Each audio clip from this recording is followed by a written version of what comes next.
Hi friends, ఈరోజైతే మనం గాజర్ హల్వా చేసేసుకుందాము. ఈ సీజన్‌లో మాత్రమే దొరికే ఎర్ర క్యారెట్‌లను తెచ్చేసేసుకొని దానిపైన తోలు తీస్తున్నాను. ఆ తర్వాత అటు ఇటు అంచులైతే కట్ చేసేసుకుంటున్నాను.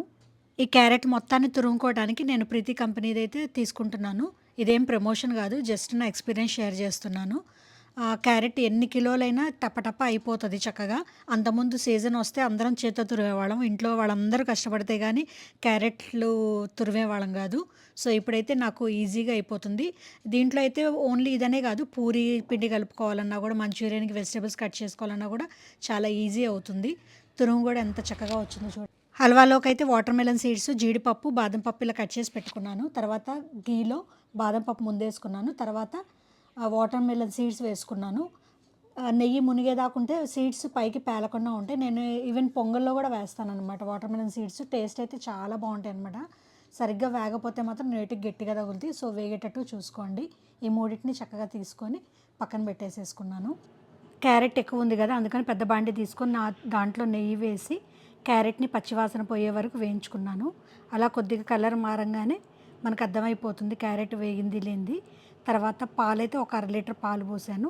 చక్కగా దాన్ని అంతా కలుపుకొని మూత పెట్టేసేసుకొని ఒక 10 నిమిషాల సేపు ఉడికించాలి. తర్వాత కొద్దిగా నీరు ఉండంగానే పంచదారనైతే నేను 2 కప్పులు వేసుకున్నాను. ఆ తర్వాత దీన్నంతా కలిపేసేసుకొని దాంట్లో ఇలాచీ పౌడర్ వేసుకుంటున్నాను. దాంతోపాటు ఇలాచీ పౌడర్తో పాటు మనకి మసాలా దినుసులు ఇది వస్తుంది కదా, ఫ్లవర్ షేప్లోది, అది కూడా వేసుకుంటున్నాను. దానివల్ల అయితే టేస్ట్ ఎన్హాన్స్ అవుతుంది. తర్వాత చివర్లో వచ్చేసేసి ఈ కోవానంతా కూడా మొత్తం అలా నలిపేసేసి వేయాలి. దీన్ని మావా అని కూడా అంటారు. దీంట్లో స్వీట్ అయితే అస్సలు ఉండదన్నమాట. ఇదంతా మొత్తం కలిపేసేసుకొని మనం వేయించి పక్కన పెట్టుకున్న డ్రై ఫ్రూట్స్ని కూడా ఇందులో కలిపేసి పెట్టుకోవాలి. కొద్దిగా నీరు ఉన్నా కూడా పర్వాలేదు. ఆ కోవా అంతా పీల్ చేసేసి తర్వాత కొంచెం గట్టిపడుతుందనమాట. ఇప్పుడు చక్కగా ఒక ప్లేట్లో పెట్టేసేసుకొని దాన్ని చక్కగా డెకరేషన్ చేసేసి పైన కోవా వేసుకొని తినేయండి. సూపర్ ఉంటుంది. ఇది ఫ్రిడ్జ్లో పెట్టుకున్నా కూడా మనకి 4-5 డేస్ ఆరామ్సే ఉంటుంది. చల్లగా తిన్నా కూడా చాలా టేస్టీగా ఉంటుంది.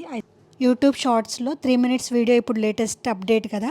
సో, నా ఫస్ట్ వీడియో ఇదనమాట. మీ అందరికి నచ్చితే కనుక లైక్, షేర్ అండ్ సబ్స్క్రైబ్.